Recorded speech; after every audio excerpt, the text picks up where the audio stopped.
time fly here. Time does not fly, but it's amazing what time does do. Time heals all. Time is of the essence.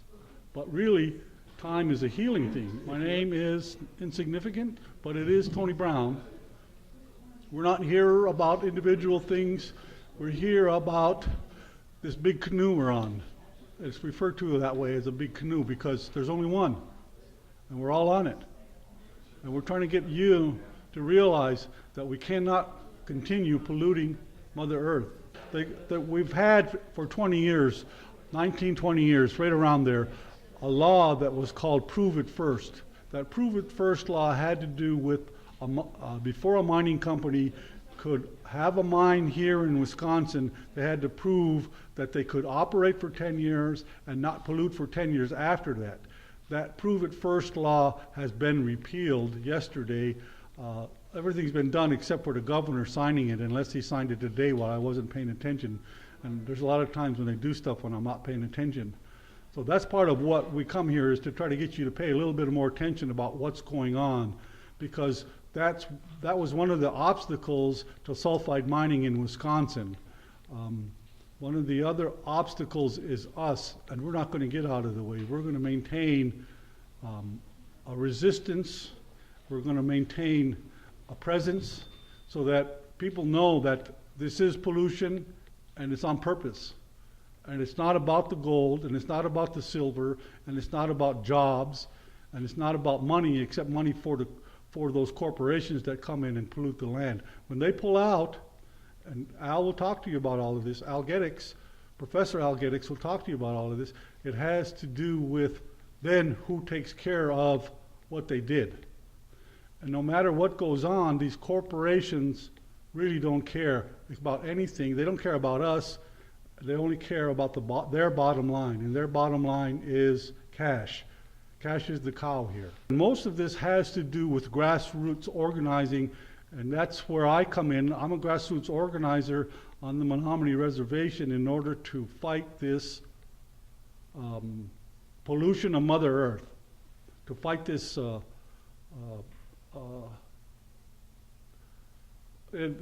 sometimes there's not a good word to express about this, what's being done to Mother Earth, because it's not something that we're used to going on. It's not something that our languages really even refer to, because it's not even thought of in our cultures. And Mark Denny will talk about that after Al Geddix. So I think we're about ready to begin.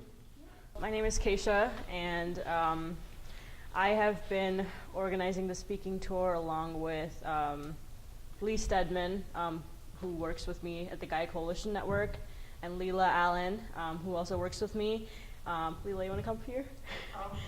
Okay.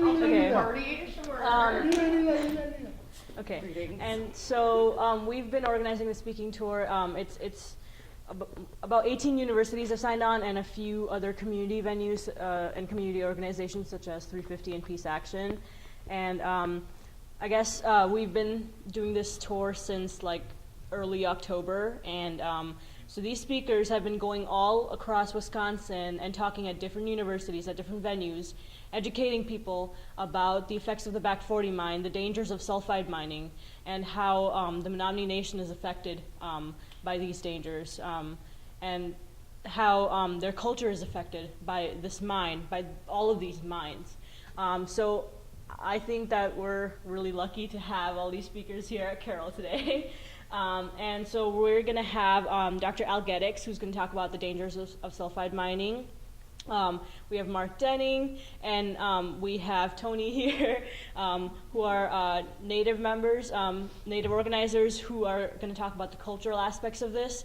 And so I'd really love to welcome them here. So, yeah. Well, thank you very much. We appreciate the chance to come here. You know, I think I've been talking enough.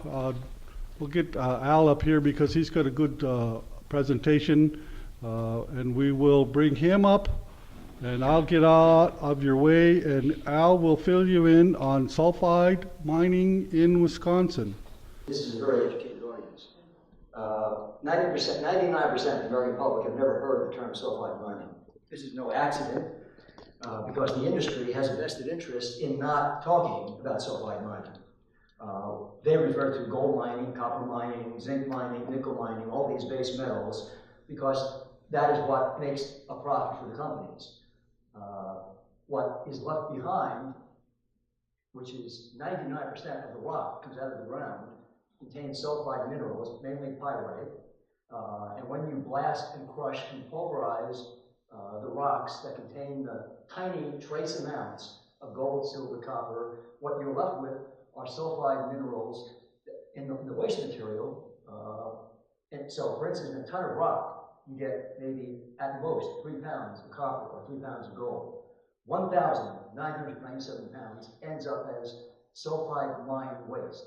When those sulfides are exposed to air and water, there's a chemical reaction that takes place that turns the combination into sulfuric acid. The sulfuric acid then leaches out other heavy metals, 26 different heavy metals, including lead, arsenic, mercury, all of which are toxic to aquatic organisms and human beings at parts per billion and parts per million levels. This is not what the company uses to promote mining in communities where they want to extract minerals, because if they told the truth, the dirty secret about sulfide mining, there would be no community in their right mind that would agree to have its community subjected to a massive assault on the environment that leaves these communities with the vast majority of the waste material containing these heavy metals and sulfides that will pollute in perpetuity.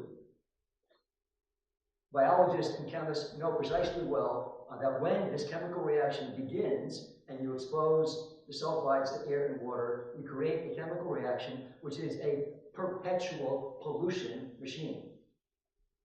It doesn't stop, right? So there are mines that go back to the Roman Empire 1,500 years ago that are still generating acid mine drainage. This is the equivalent of radioactive waste, right? This is obviously not a very good selling point to convince communities that they ought to rent out their land and their resources and their water to an industry which has a horrendous track record of polluting groundwater and surface water in perpetuity. So, my title of my talk is not Gold and Silver Mining at the Back 40 Project, which is the company's name for this open pit sulfide mine on the Menominee River, bordering Michigan and Wisconsin, because that would be a misleading title. Has nothing to do with what is the experience of the community now and in the future, dealing with the consequences of massive amounts of mine waste containing sulfide mineralization. So the important impression one should get from this slide is that this is the site of the proposed Back 40 mine. And by the way, even the term Back 40 is a misnomer. The site is nowhere near 40 acres. The open pit by itself is 83 acres. The entire mine site, including the processing plants and the waste disposal area and the wastewater treatment plant, encompasses 600 acres, not 40 acres. Right? So the whole presentation of this project in the mass media and by the industry and by the state of Michigan, by the way, is designed to create an atmosphere of acceptance and passivity on the part of people that ought to be up in arms about what is being proposed for this area and for this landscape. So the area where the company, the Canadian company named Kilo Resources, wants to construct an open pit sulfide mine is right here on the banks of the Menominee River, 150 feet from the river. 150 feet from one of the largest river system in the Upper Peninsula, has a drainage area or a discharge area of 4,000 square miles. Any contamination from the site, from the open pit, from the waste material, from all the processing operations, the transport of cyanide, which is used to separate the gold from the rest of the waste rock, all that material 150 feet from the river. Not a good place to put toxic chemicals in such a fragile environment. This is an artist's conception of what the open pit would look like if it were to be permitted and constructed. And of course, the whole point of this tour is to alert people about the dangers of sulfide mining so that this scenario never happens.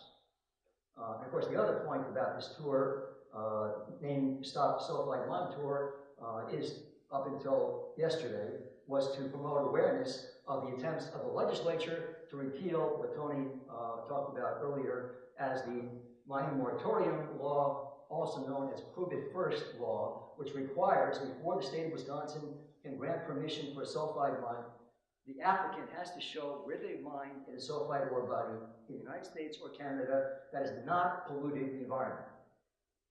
Since the law was passed in 1998, not a single company has come up with a single example in the United States or Canada where they have mined in a sulfide ore body without contaminating groundwater or surface water.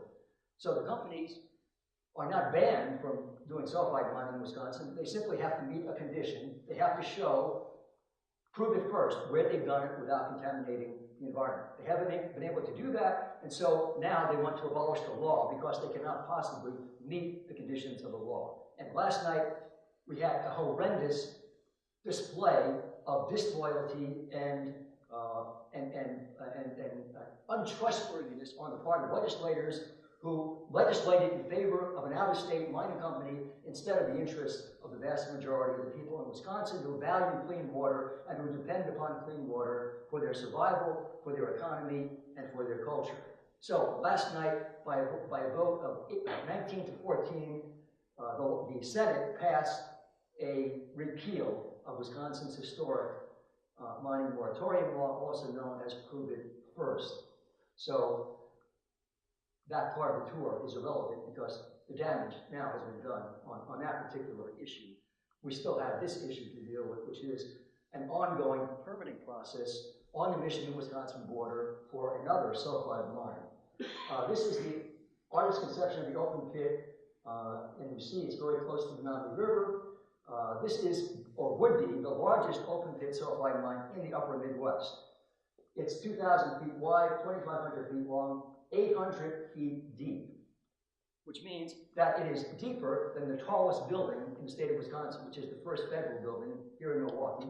You can fit 2.5 Statue of Liberties in this pit, 800 feet deep, which also means that the vast amount of material coming out of this mine that ends up as toxic waste will be stored permanently on site right next to the largest river system in the Upper Peninsula that drains eventually into Green Bay and Lake Michigan. This is a company that wants to put a mine not next to a river, but in a floodplain. Another bad idea. You put a mine that has the capacity to discharge toxic material into the local water supply. You put it in a floodplain, which is designed as a warning that there are going to be floods in the area, and you create an inevitable scenario of material, toxic material from the mine being discharged into the Menominee River. The other important point about this is that the state of Michigan, which is the sole permitting authority over this mine project, despite the fact that it is an interstate water body, in which people on the Wisconsin side are going to experience the negative impacts, the state of Michigan is the sole permitting authority in this matter. The DEQ has not disclosed that the company intends not just to have an open pit mine, but after 8 years of open pit mining, they would have another 8 years of underground mining. And that underground mining would go under the Menominee River. So not only is it another set of risks, but the whole point of the environmental review process is that the public needs to understand what are the risks involved in the project. And if they're not told that this is a 16-year project, which involves not 50 million tons of waste, but 100 million tons of waste, this is a direct assault on the democratic right of people to be informed about decisions that their government is making on their behalf and supposedly in their interests. So the DEQ knows precisely well that the application that is in front of them, which says that this is an 8-year open pit mine, is a fraudulent application, because Aquila Mining Company has told their shareholders in press releases that the DEQ is perfectly aware of that this is a combined open pit and underground mine, but the second half of the project is not being disclosed, is not being evaluated, and is being misrepresented for people that are not following this on a day-by-day basis, which is the vast majority of the Michigan and Wisconsin public.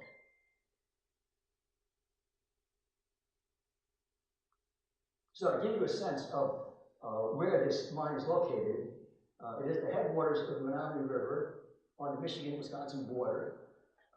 The Menominee River flows down into Green Bay, eventually empties into Lake Michigan, so that any contamination that is discharged into the Menominee River is eventually going to end up in Lake Michigan, which is part of the Great Lakes, which is 20% of the world's fresh water, and is a resource that 44 million people in the Lake Michigan area depend on for their drinking water, for their commerce, for their cultural and recreational opportunities, and to risk that kind of destruction in such a precious natural resource, irreplaceable natural resource, is the height of insanity.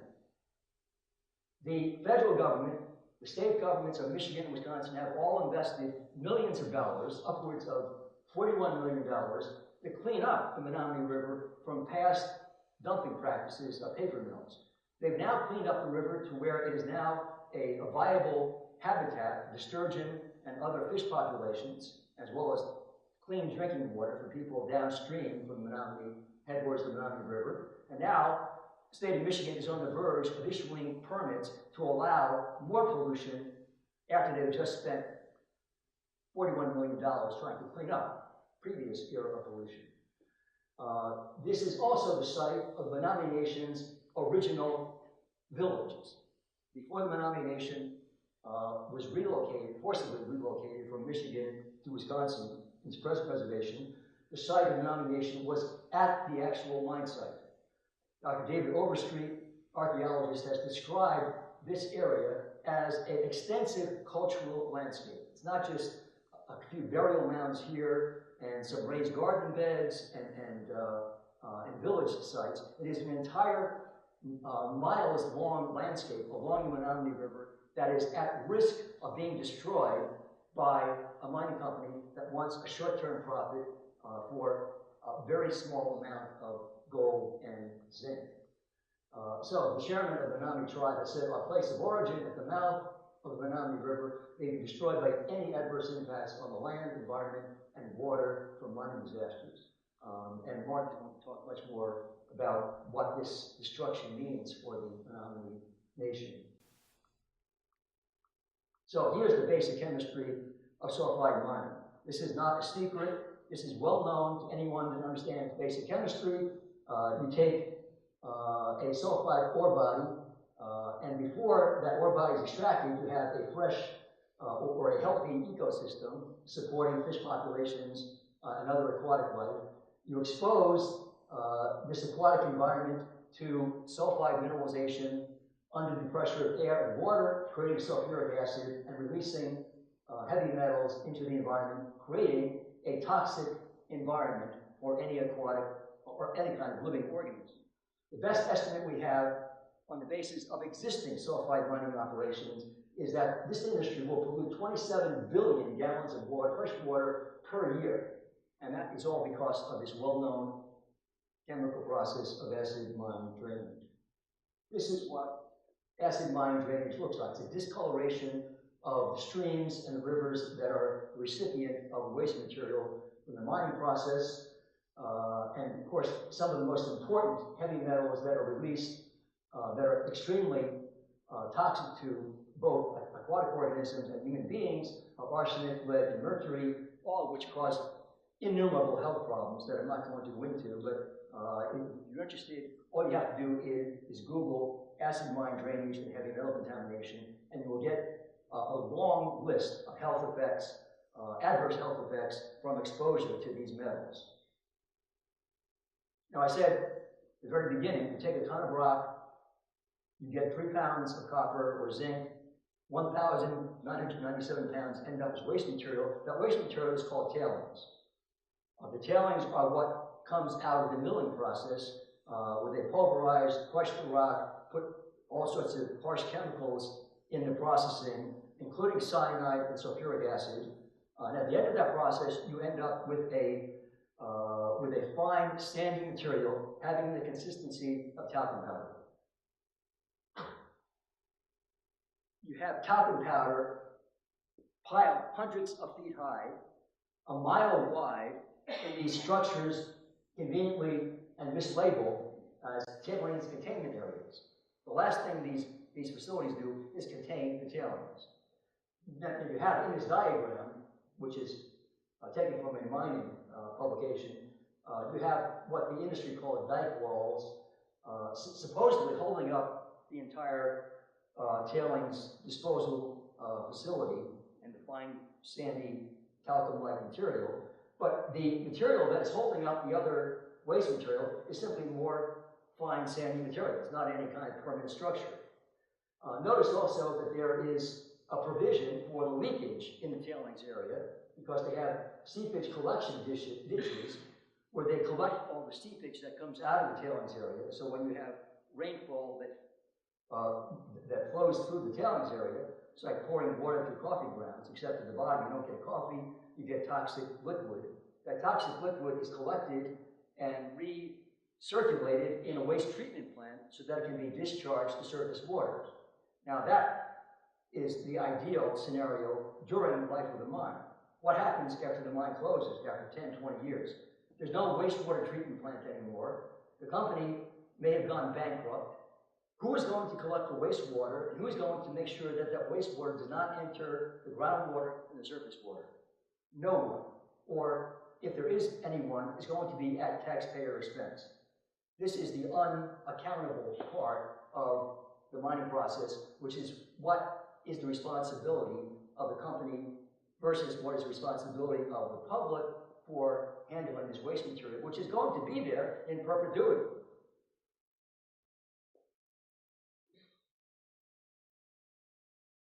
And of course, the problem with these waste containment areas is that they rarely contain all the wastes.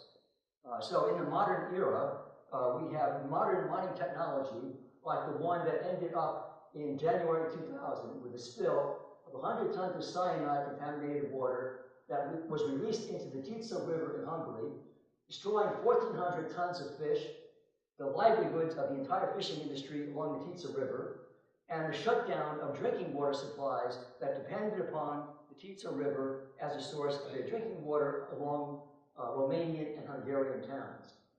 Now, these kind of accidents, whether with cyanide materials or other toxic chemicals, are such a frequent occurrence in the mining industry that voters in Montana banned the use of cyanide in mining in 1998. The Czech Republic banned it in 2000, and the Menominee County Board, which is where Aquila has its home base of operations, right next to the proposed mine site, even the Menominee County Board has passed a resolution opposing the use of cyanide in Menominee County.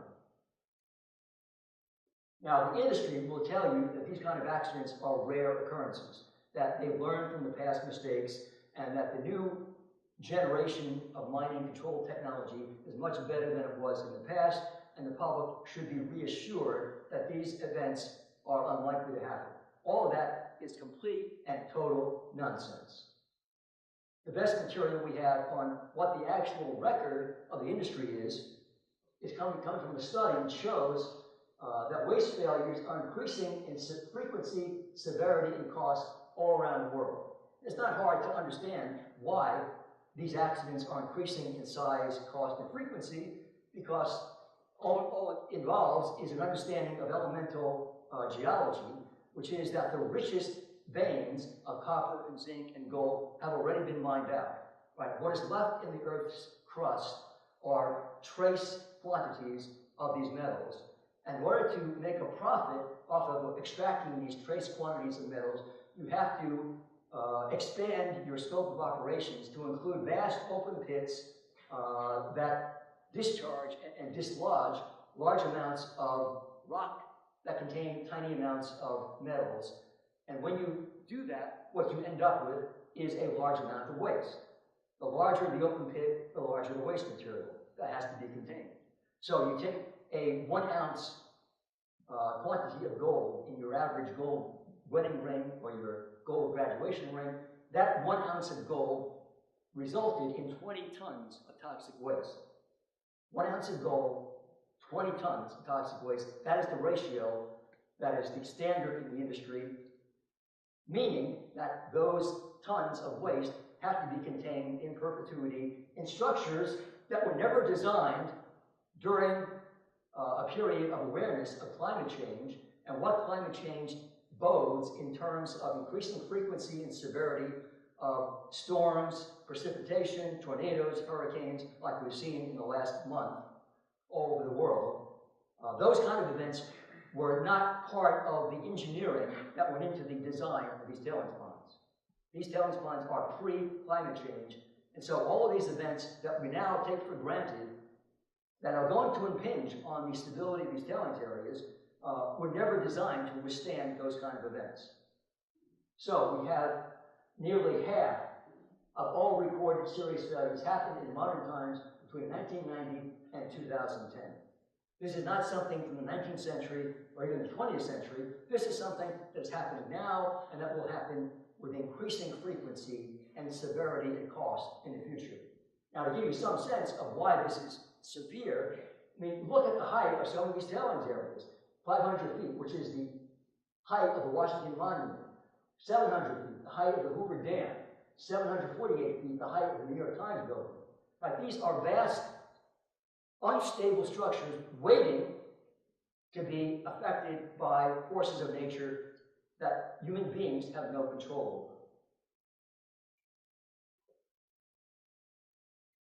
over. And so it's not accidental that in the most experienced mining country in the world, in Canada, where there's more mining than any other place on Earth, in 2014 you had 1 billion gallons of mining waste spilling into rivers from the tailings dam at the Mount Holly gold mine, at the headwaters of the Fraser River in British Columbia. The downstream communities were mostly indigenous communities who depended upon the river for their drinking water and for their subsistence.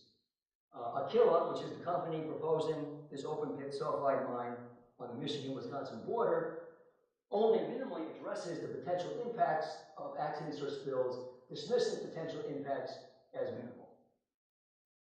I wouldn't call 1 billion gallons of mine waste suddenly being discharged into a major river as a minimal event.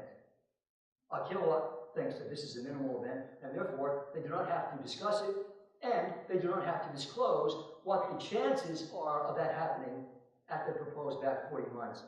Again, a misrepresentation of what is being planned for downstream communities on the Michigan-Wisconsin border. Now notice, here is the fine sandy material I talked about earlier, having the consistency of talcum powder. This is where the breach occurred. This breach, in fact, was not the result of a severe weather event. This was a breach that was a direct result of the cost-cutting measures of the mining company. The mining company was producing large amounts of waste that needed to be contained in a larger area, and instead of applying for a permit to expand the scope of their waste disposal area, which will require time, effort, and money, they simply bypassed the entire permit process, and they simply expanded their waste material, not horizontally, but vertically. They simply piled hundreds of millions of more tons of tailings on the already unstable structure that was already in place, and you add 100% more waste material onto an already fragile structure underlying the entire tailings area, and you crack the bedrock underneath. There's only so much weight that can be applied to even rock material under the tailings area before it cracks, and once that cracks, you create a breach, and that is what happened at the Mount Holly mine in August of 2014. This is the same Fraser River a month after the spill, and you can see already that the precipitation of the toxic materials in the waste material has already infiltrated the entire environment.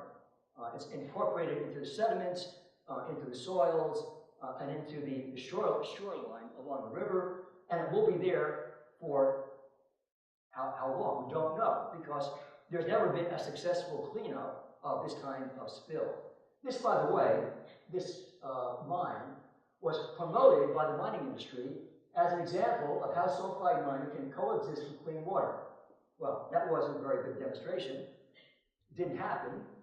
Scientists say it is virtually impossible to clean up the mess left behind the spill. That is why the Menominee River has been declared by the American Rivers Group as one of the 10 most endangered rivers in America from the threat of open pit sulfide mining.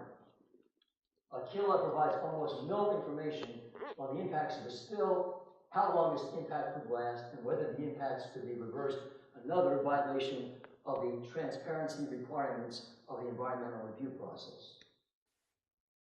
Now, the industry, particularly Aquila Mining, has argued that the reason we don't need a mining moratorium in Wisconsin is because we already have an example at the Flambeau mine in Ladysmith in Russ County of a successful sulfide mining operation that did not pollute the environment. And again, this is total, absolute nonsense. Here's the headline from the Milwaukee Journal. 14 years after the closing of the mine, water samples on the site show high levels of toxic pollutants. And here's the open pit at the Flambeau mine in Ladysmith, 150 feet again from the Flambeau River, very parallel to the proposed open pit mine at Back 40. And you have the headline of toxic metals at the river. The discharge of toxic metals from this mine was the subject of a clean water suit in 2012, in which the federal judge, Barbara Crabb, ruled the Flambeau Mining Company had violated the Clean Water Act on numerous counts by discharging toxic materials into the Flambeau River on a repeated basis over the years.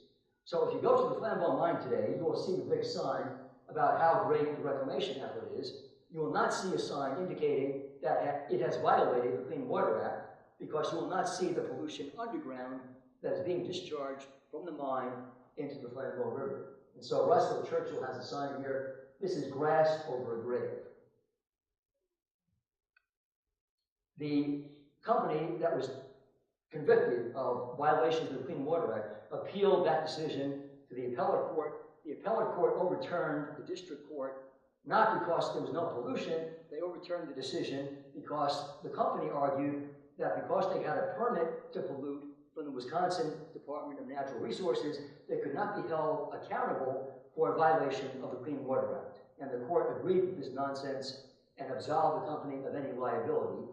Again, not addressing the fundamental issue of whether there was ongoing pollution at the site. And so in 2014, the U.S. Environmental Protection Agency listed the Flambeau River and the tributary at the mine site as impaired water. This is a scientific term indicating a certain amount of toxicity in the water, particularly zinc and copper, linked to the Flambeau mine. And as of the fall of 2016, copper levels in this tributary, here's the tributary, stream C flowing directly into the Flambeau River, still exceed the acute toxicity level despite all the attempts of the company to mitigate the environmental pollution. So not only has the company already polluted, but they're still polluting 14 years after the closure of this mine. So they weren't able to do a clean mine at Flambeau. Flambeau is 1/4 the size of the proposed Back 40 mine. Flambeau had no processing on site. In other words, they had no tailings to deal with because the ore was so rich at Flambeau, they shipped the entire unprocessed ore to Canada, where the milling process took place, and Canada had to deal with the tailings. So if there were ever to be an example of a successful sulfide mine, Flambeau would have been the example because they didn't have to worry about all the toxic tailings. They did have to worry about high sulfide mine waste that was still at the site, and even then, they couldn't prevent those sulfide mine waste from contaminating local water and eventually the Flambeau River. So here is a situation where they couldn't do it in a smaller mine, where they didn't have the problem with tailings. There's never going to be an example of a sulfide mine anywhere in the upper Midwest or in the United States that is as small as the Flambeau mine, or that has the ideal conditions for handling mine waste as Flambeau did. Flambeau didn't succeed, and there's no reason to expect that any other sulfide mine will succeed either. And so it should not be a surprise that there's substantial opposition to the Back 40 mine among the residents in Menominee and Marinette County, and in fact all the way down on the Wisconsin side of the river, all the way to Green Bay and Lake Michigan. The status of the mine today is that the state of Michigan has granted 3 of the 4 permits they need for the project. There's a 4th permit that is pending. It's a wetlands permit, and it is the most difficult permit in terms of assessing what the consequences of the mine would be. And in fact, there is a federal lawsuit, or a notice of a federal lawsuit. It was filed by the Menominee tribe just yesterday, saying that the U.S. Environmental Protection Agency and the U.S. Army Corps of Engineers have not adequately taken responsibility for an interstate water body and allowed the state of Michigan to assume exclusive permitting authority over a federal water body, thus ignoring the interests of the Wisconsin residents as well as the interests of the Menominee tribe. If the EPA and the Army Corps do not respond to the notice of intent to sue, there will be a federal lawsuit challenging the Army Corps of Engineers and the EPA with violation of the Clean Water Act, which will require them to respond why they are not taking the responsibility seriously. In the meantime, the state of Michigan refuses to allow the Menominee tribe to have consultation status about what the impact of this mine would be on their sacred sites at the mine site.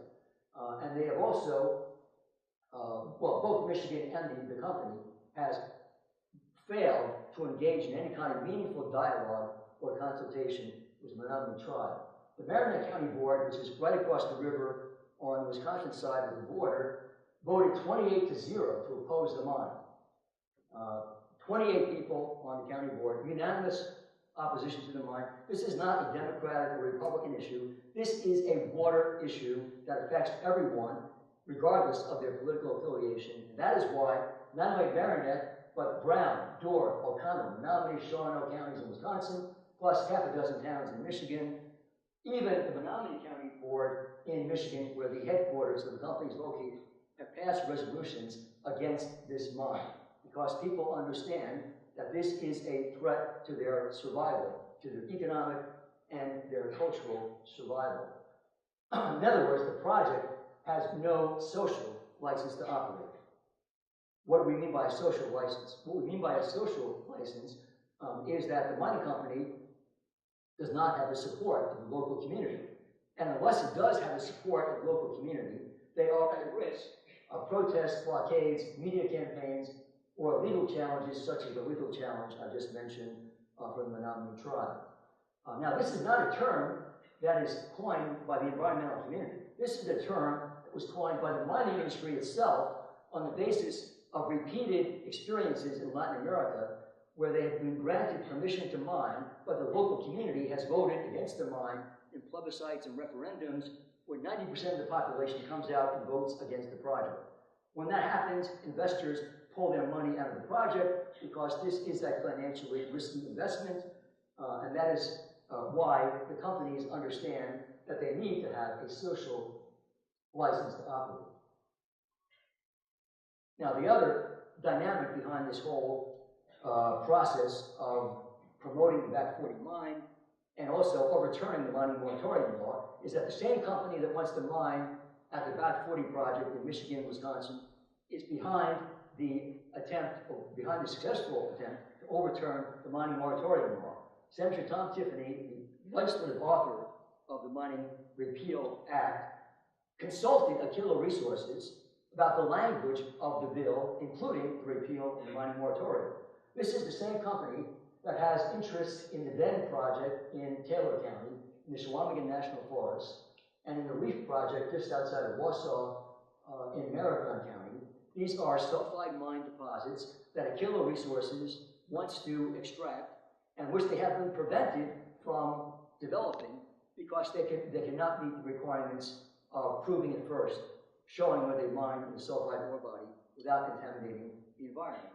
So overturning the mining moratorium law means that now people in central and northern Wisconsin are going to be subjected to further assaults in addition to the Back 40 as these projects continue in the absence of the protection of the Prove It First law. So, one of the areas that would be affected by the repeal of the mining moratorium law is the Reef project outside of Wausau, and the discharge of that project would go directly into Marathon County's Eau Claire Dells, one of the prime tourist attractions of north central Wisconsin, eventually discharging into the Wisconsin River. In August 2015, an abandoned gold mine in Colorado on the Durango River accidentally spilled more than 3 million gallons of toxic waste, threatening communities in Colorado, New Mexico, Utah, and the Navajo Nation that drew water from the river. In other words, the pollution extended for hundreds of miles all the way to the New Mexico border and the Navajo reservation downstream. This is what the Animas River looked like before the spill. This is what it looked like after the spill. The EPA estimates that 40% of the headwaters of western watersheds are contaminated by acid mine drainage from abandoned and unreclaimed mines. This is the picture of northern Wisconsin in the aftermath of acid mine drainage repeal, or the pollution from acid mine drainage with the repeal of the mining moratorium law. Mining moratorium law was never a ban on sulfide mining. It was simply a condition that had to be met. The companies and industry couldn't meet the condition, and so they abolished the law. This picture ought to be in the offices of every Republican legislator that voted to repeal the mining moratorium, because this is the legacy they are sharing with future generations in Wisconsin, a legacy of extreme environmental pollution. And they ought to be ashamed of that. Copper sulfide mines are the largest source of taxpayer liability under the EPA's Superfund cleanup program, which involves requiring mining companies to provide funds for cleaning up mine operations 40 years to in perpetuity. These sites have the potential to cost between $7 and $24 billion to clean up. And here is Senator Tiffany, the prime author of the mining moratorium repeal. The other aspect of the mining moratorium repeal law, misleadingly titled Mining for America Act, when you have a bad piece of legislation, you simply wrap it in the American flag, and people will buy it and not look at the fine print of what's actually happening. The same bill that repeals the mining moratorium law removes a irrevocable trust fund that requires companies to put a certain amount of money in a trust fund so that if there are accidents or cleanups after the mining company closes its operation, the taxpayers will not be on the hook for that cleanup. That trust fund, irrevocable trust fund, has been withdrawn because it's an inconvenience to the industry. So that's my presentation, and I'll turn it over to Tony. One of the aspects of this mine is that it's being proposed on the site of our ancestors. It's a site of our origin, and it's a site that we've just received the bones and repatriated the bones and reburied them this past weekend. It was very moving. I'll talk maybe a little bit more about that later, but at this time we're going to turn it over to Mark, and Mark's going to talk to you a little bit more about the cultural aspect of this mine, what it's going to do to some of the culture. Thank you, and here is Mark Denny. Bueno, bugie due magna nada webanese indigenous cons namengo de Neotiaga, Menominee, Shnabe, Mohikana, Anape, Delaware, and now Neopit, Indonjuban. There was a time when the language like that and other languages were the only languages that were spoken here. And with those languages comes a way of thinking. And that way of thinking was one of the only ways of thinking. And now there's new thinking. And I think their education in the United States needs to take responsibility for it. And that responsibility is this. You're a generation amongst the first to be taught in schools where we're teaching you to the test. Generations before you, we were taught about critical thinking. In other words, given information, what do you do with that information, and how do you deal with that information, and where do you move forward once you come through all of those checkpoints when you're gaining information. We're not doing that anymore in schools. What we're doing is we're asking our teachers to just say, we want a performance-based test, depending on how the students perform. then we're going to base your performance as teachers. So of course teachers are now teaching to the best. And what I mean by that is this. The sorts of lessons that could be learned from this are not being learned because there's no room for other sorts of thinking. When you look at the state of Wisconsin and you think about Native people, and I do every day because I'm one of them, I would ask you to remember this, that we are just a few percentage points of the entire population of Wisconsin. For us to have any force of voice and votes in any part of an electoral process in the state is asking almost for the impossible. We're not in this alone. And this information that we're giving to you is things that I hope that you would use. Just a few moments ago, I stepped out of this room and I went down to the basement. 4 times as many people down there as there are here. But yet we're talking about an issue that faces each and every one of them. And for those of you in the geological sciences, those of you in environmental sciences, those of you who are in social services, you have a great job that's in front of you. Because you may be charged with protecting people that don't even know what kind of work that you're doing. But what kind of thoughts are brought to it? An example. When Professor Geddes is up here and talks about mining and all the things that are happening in our great state of Wisconsin. In my home, it's been my ancestors' home for over 10,000 years. When he talks about it, the very first thing that occurs to me is, what kind of thinking makes this possible? Because it's not even possible within my social construct. The question that you're facing today is the very question that faced my ancestors when our vast communities came together. At the time of contact, there were about 112 million Native American people in the Americas. 112 million. And by the year 1900, there were by the year 1800, there were 350,000 left in North America. Imagine what that must have looked like. And losing all of those people, a lot of our thought is lost. But there are pockets where our thought is retained. And some of those pockets are within our religions that you've never heard of, but they've been here for years. When it comes to a conflict of thinking and culture, I'm looking at the floor that I'm standing on, and it's a parquet floor. The question that you're facing today is the same question again as my ancestors faced all those years ago when we contacted each other. I'm looking at this floor, I see a floor. Other people are drawn to the different squares and the different components of the floor, depending on where you come from. It was that same way when it came to the land for my ancestors. When we look at the land, we saw territories.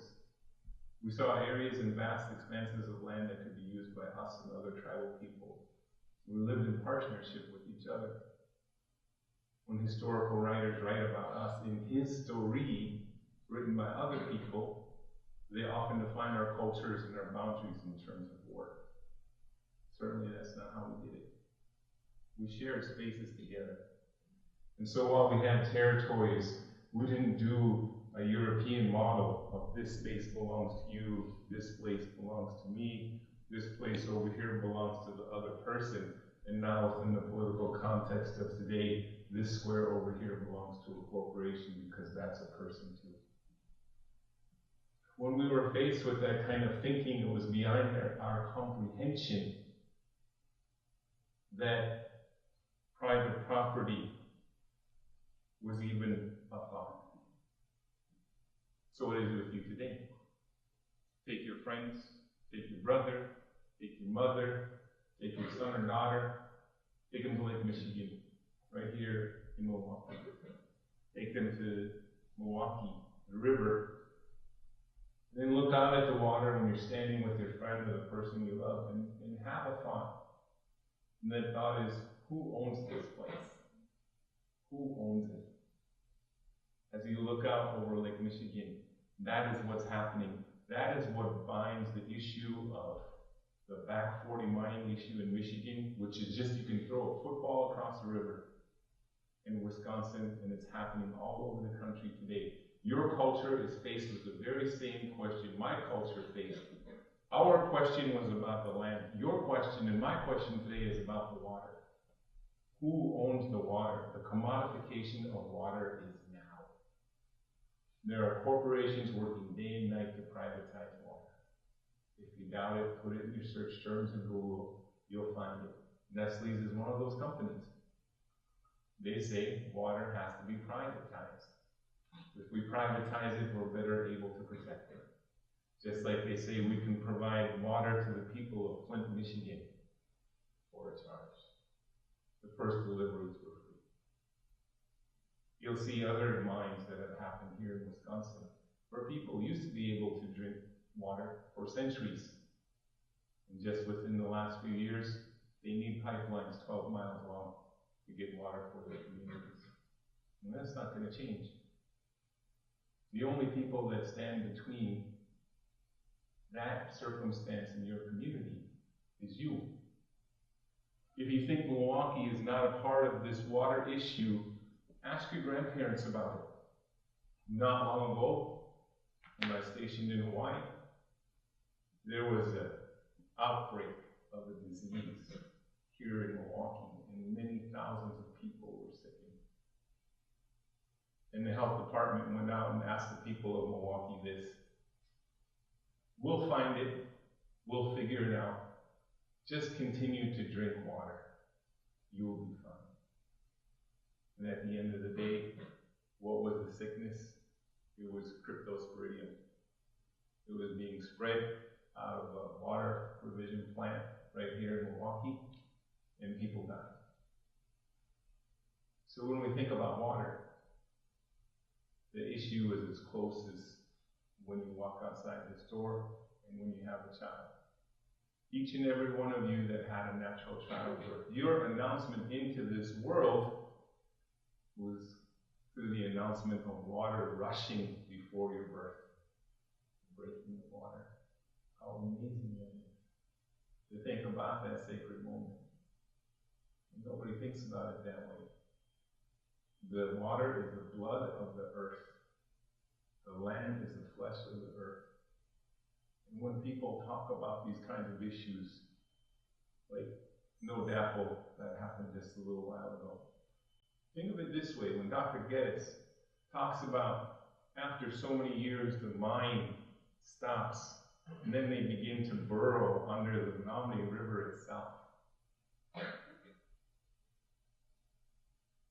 Well, it'd be like someone coming to me, loading a syringe full of heroin, taking that needle, cleaning it off, extending my mother's arm, taking that needle, running it under her vein, pushing it through, and then saying, "Don't worry about it. It'll be fine. I'll take care of it." You have nothing to say about it. And that's how personal this is. The United Nations itself defines American Indian people, Native people, Indigenous peoples as those who are bound to the land as sure as they are standing here and surviving. Whenever there's an issue, our Grand Chief of Menominee, and that is the Three Fires Confederacy, that I am a member of that, by Wayward and Benezi, when he talks about these kinds of things, he always says, start with the origin.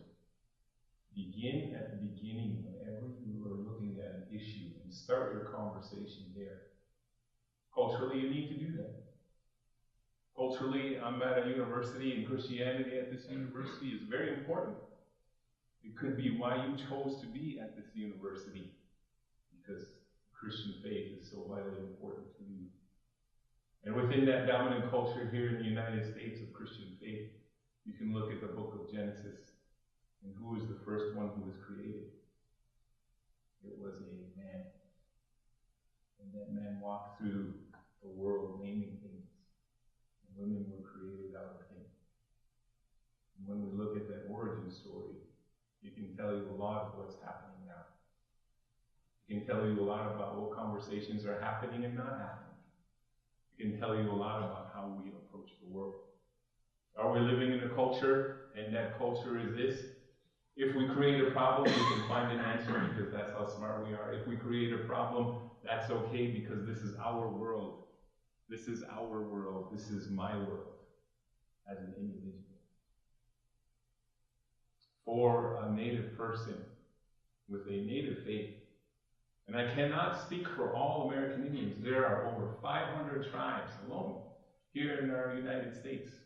There's over 40,000 American Indians in the state of Wisconsin. I can only represent myself and my own opinion and my own faith, my own experiences.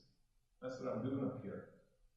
When I think about the creation story, the place that Dr. Geddes is talking about is the very creation of human life itself. I cannot imagine in Christian beliefs that the sacred sites such as Jerusalem, if it had this kind of issue, that someone could go there and say, we're going to open pit mine that area. We're going to open pit the mine within Menominee creation story. Remember, Menominee is a reservation. This is the Menominee River, Menominee area, where a lot of our ancestors lived. Grew corn, grew children, dance rings exist there. And not far from there, the first human being emerged from the earth. That first emergence of a being was a bear. And that bear was transferred by creation to become human. We even have a dance for it. That dance was brought back by historic preservationists in our tribe. And that dance was taught to young children like myself, and it's a bear dance, where we begin to dance as bears, and as we dance along, we become human. What I'm talking about is that creation story and that creative place is so vitally important to us. But because we're not many in number, because people don't take our culture seriously, it's okay to do the kinds of things that we're talking about today. But if it was being done to your culture, you would pay attention to it. You would think about it. If your creation story wedded you to the earth, you would look at these things quite differently. And I'm not trying to convert you to Native American religions or Native American thought. I'm trying to engage you in the thought that we're talking about today. Dr. Geddes isn't talking about getting rid of all minds. Only isn't talking about getting rid of all minds. He's saying do it safely. Operate a mind safely. The after effects, have them be safe. That's all we're looking for, and that's all Wisconsin wanted to have up until yesterday. So my cultural piece, as I kind of sum up the very few points that I have, is in a singular moment in our Medellin Lodge that happened in 2003. That singular moment in our Medellin Lodge, and I try to say something different at each time I come here, is that there were hundreds of Native people gathered from the United States and Canada within our lodge that we worship. We'll come together 3 times a year, 4 times a year, sometimes more, several days, several nights. And by Wayward and Benezi, one of the founders of the American Indian movement, who saw American Indian freedom in a spirituality, not in taking over buildings, but in freeing ourselves with our own faith and with our own thoughts. The founder of that American Indian movement, who was brought in to give it a spiritual base. He asked those Medellins and non-Medellin people who were gathered within our lodge, he said, one day water would be worth more than an ounce of gold. And that water would become to such a place that a lot of humanity will not be able to afford it. And he challenged those who were assembled in our Medellin Lodge and said, what are you going to do about it? What will you do about it? And only one person came forward. And this is the point. A person can make a difference as you sit there. One of the co-signers to the bill on this mining issue was from right here in Waukesha. Called his office.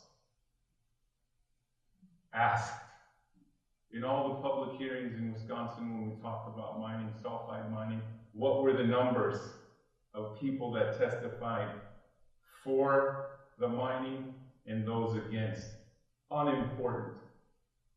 Unimportant. What was important to our elected official was conversations with friends he knew, business associates, and the silent majority of Americans that don't show up for those hearings. That's who's important. This is what I'm saying, and this is a moment we inherit. I'm going back to that story where our Grand Chief asked all of us of different tribes of Canada and America, who will stand for the water? One woman came forward, and she was my grandma. And choked up about this. And she said, I will. I will. And she began a movement of water walks that are happened all across the country. All across the country. She was in her 60s when she did. She was in her 60s when she did. Josephine Menominee is her name. Look her up. Imagine what she started was sacred bundles of water, which is us in our life, in our skin, walking around sacred areas of water on this earth. One of the first places she started was the Mississippi River, 60-some years ago, to bring attention to the challenges of our water and the commodification of water. 2 hip replacements later, knee replacements later. She's still up there in Thunder Bay and still talks about this. And so are we today. All politics is local. All politics is local. The state did what they're going to do, and now it's going to go to the localities as to whether they're going to have mining in their area. And you're going to be a part of that story. I'm only one person. You're going to be a part of that story. And you're going to have to speak to it. So think about what you're going to do, how you're going to do it, and whether this issue is important to you or not. Because the issue that we faced as Native people, when we looked upon this great expanse of the world and thought, this is my mother, the flesh of the earth, the blood of the earth, the rocks are the bones of the earth, this is my mom, this is our earth mother, this is the one that has kept us and loves us. We couldn't imagine owning her, but now we imagine owning the water. And that is a question for your generation. I wish I could tell you what your answer was going to be. I wish I had that kind of crystal ball, but I don't. I can only tell you there's a different way of thinking in this world. And I hope you think about it, critically think about it. Because indigenous thinking that informed the making of the Constitution of the United States is the same thinking that the people that we call our founding fathers integrated into their thinking and created one of the most important documents in the world today, and that's the United States Constitution. They looked at tribal thinking, incorporated it, made something pretty good. It's not too late. Water's on the table right now. And it's up to us. You know, as we make these trips across the state here to talk to different people, to come and present this to you, what we really, myself, you know, like Mark was saying, we can only speak for ourselves. I'm Menominee, he's also Menominee, but we only speak for ourselves. We don't speak for the tribe. The tribe is doing, as an entity, what it's going to do. But as individuals, what I do as an organizer and why I've come here to talk to you as an organizer is to plead with you. Please think a little differently. I don't want you to be anti-American. I don't want you to be anti-mining. I want you to be pro-life, and more importantly, I'm sorry I spoke there, pro-water. I mean, pro-life is another thing completely. Pro-water, excuse me. It's been a long day. And when we talk about the water, as Mark has referred to, it is the lifeblood of Mother Earth. As we talk about the water, we're talking about something that we all share. What has changed in my lifetime, I'm 66 years old at this point, but what's changed in my lifetime is this way of thinking about water. I asked, Molly was nice enough to bring us some water, and it's nice to have a drink of water. When you're up speaking for a long time, it's nice to have something to wet your throat, but it's necessary for life. And this commodification of these things, turning it into a commodity that you buy and sell, is not right. Our right to life is built within, that's what we've always talked about in the Constitution. We have an inalienable, try to say that 3 times fast, inalienable right to life and to pursue happiness. But it's very difficult. When I've been in ceremony and gone without water, it's very difficult to be happy. So these things are much more important than we think.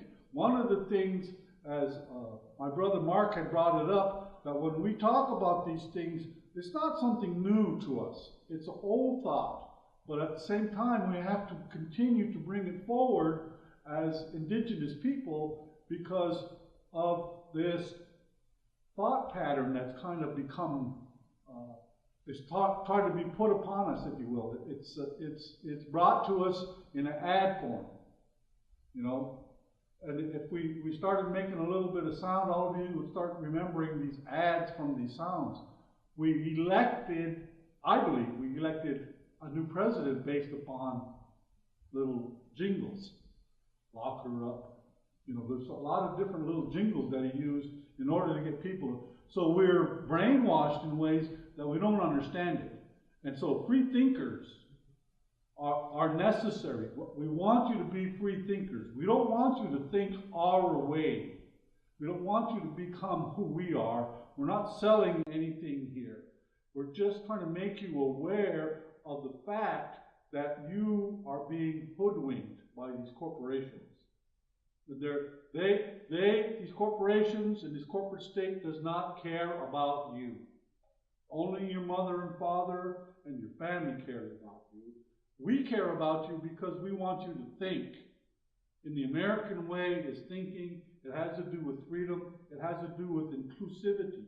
It has to do with being good, upstanding people.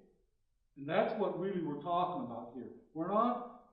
One of the things in talking to the legislature, when we would sit in front of them, one of the things they were trying to do, from my perspective, was they would ask us, well, at what point would you allow a mine there? And that bothered me, because it was like they were trying to label us as anti-mine by asking that question. And that's not where we're coming from. Where we're coming from has more to do with standing up and speaking for it. The other point that I wanted to make had to do with digging up of graves. And that's one of the things that's near and dear to all of us. At what point would you allow them to go dig your grandmother up in order to prove her blood, that maybe she was Irish, or maybe she was Indian, or maybe she was from Africa? At what point is that okay? Because they don't allow that to you. They don't do that to you, but they do that to us. In 1956, the most recent, that's when I was 5 years old, they dug those bones up. And they put them on a shelf. These are my ancestors. And we just reburied them this past weekend. And that's not even considered an atrocity.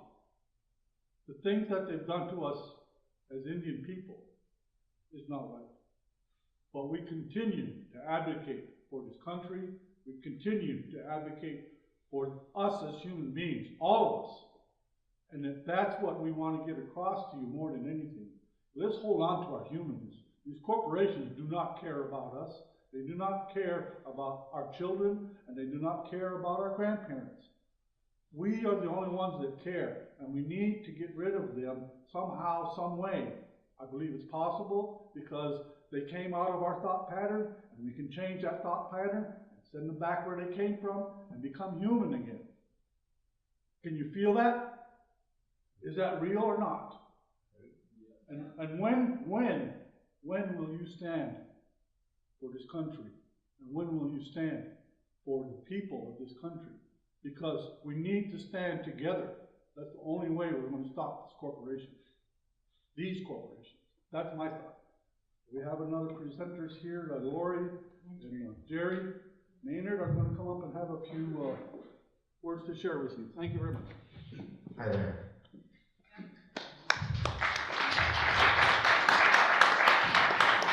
Thank you. One of the elders and the teachers that taught us a lot of things, one of the things that he always brought to me was that you can't share something until it's alive within you. So we're here, we're speaking about all these things, and they deeply affect us. They deeply affect the place of our creation story. But they deeply affect all of us. It's not because we just care about what this is going to do to the Menominee people. It's going to affect more than just the Menominee people. It's going to affect all life along that river, all life along the shores of Lake Michigan. Imagine, if you will, if it was announced that the Garden of Eden had been discovered. It had been found. But also in this beautiful place with these rich minerals that were in the earth there. Under the apple tree. And that they'd soon be digging into this ground. The place of your creation story. This is what they're going to do at the mouth of the Menominee River. The place of our creation story. How many of you have gone fishing? How many of you have gone camping? The water that is so central to those things. This is what we're talking about. We're talking about the water that all of us enjoy and love so much. So maybe at the end of this day, you can go outside and you can check out the beautiful woods. Go check out that lake once more. Take a lot of pictures. Take a lot of pictures. Because in a few years, it may not look like that.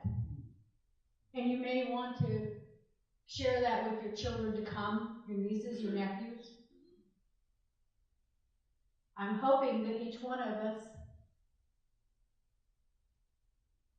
think about that and think about the fact that we don't want to show the pictures to our children. We want to take them there. We want to climb a tree, put our feet in the water, look down and see fish that are swimming. So yeah, we're not asking you to fight a fight, but we're asking you to use your voices. We're asking you to be who you are, to remember that this land is all of ours. This Mother Earth that we're standing on is there to help us, but we're guardians, each of us. And each of us play our part, do our thing, but respect. Thank you each of you for being here, for coming here.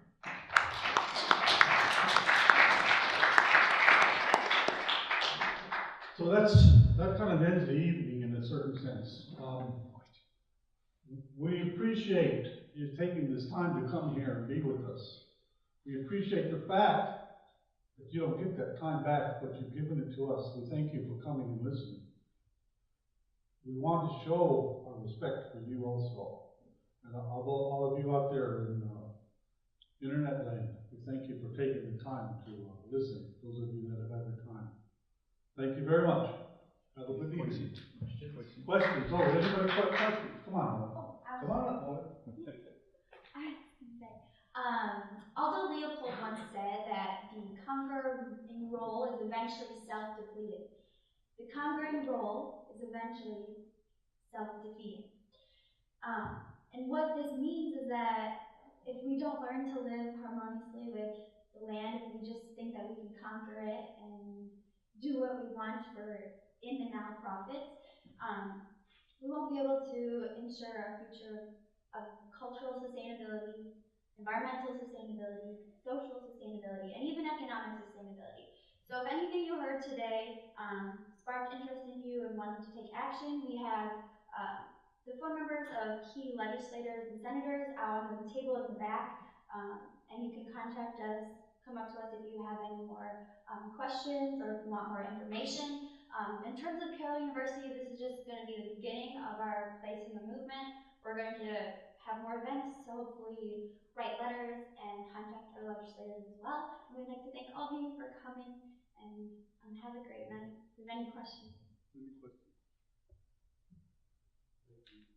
Okay, so can some of the speakers just talk about well, just ways that people can help, like what can they do to be a part of the movement if they want to be part of it?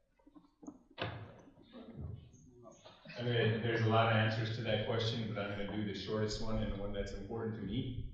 My son's a part of the No DAPO legal defense team in Mandan, North Dakota, so is his mother. And I'll say something that isn't often shared, and now it's going to be out there on YouTube, which is fine. You got our playbook, we got yours. Think about getting offline. When stuff starts hitting the fan, we need people that don't have electronic tracks on. So think about it. Think about your Facebook pages. Think about your Snapchats. Think about all the things that you're on where people can track you down, try and control you with your emotions. They can try and do all those other kinds of things. Think about lessening that electronic footprint and begin starting making teams to help if it comes down to direct action. I can't represent the movement, and I'm not. I'm just representing reality from my point of view. One thing that everyone can do is to contact the investors in Aquila Resources. And we have a action alert here, and if you don't, if there aren't enough copies afterwards, there's a website called noback40.org, which is the Menominee Tribe's website, and you have the same information on that website of the 3 hedge funds that are investing in Aquila Resources. And the basic message to the investors is that this project has no social license to operate, and that they should withdraw their investment in Aquila, not because they may feel any sense of social or environmental responsibility, but because they are at risk of losing their investment because this mine will never take place.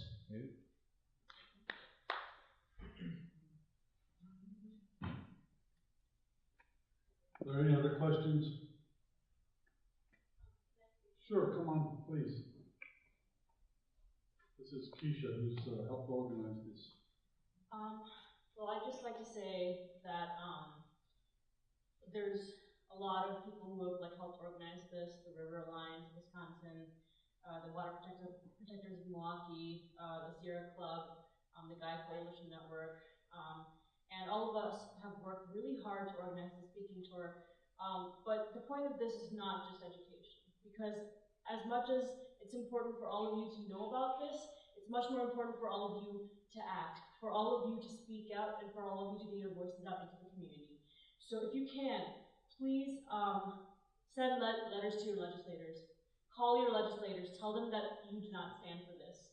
Write letters to your editor and to your local newspapers.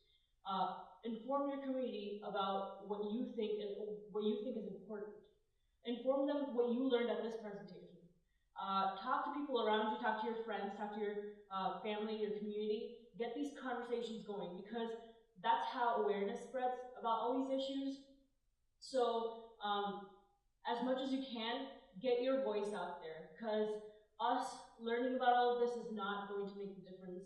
It's us doing something after we learn about all of this. So please, if you can, go out there and have those conversations. So thank you.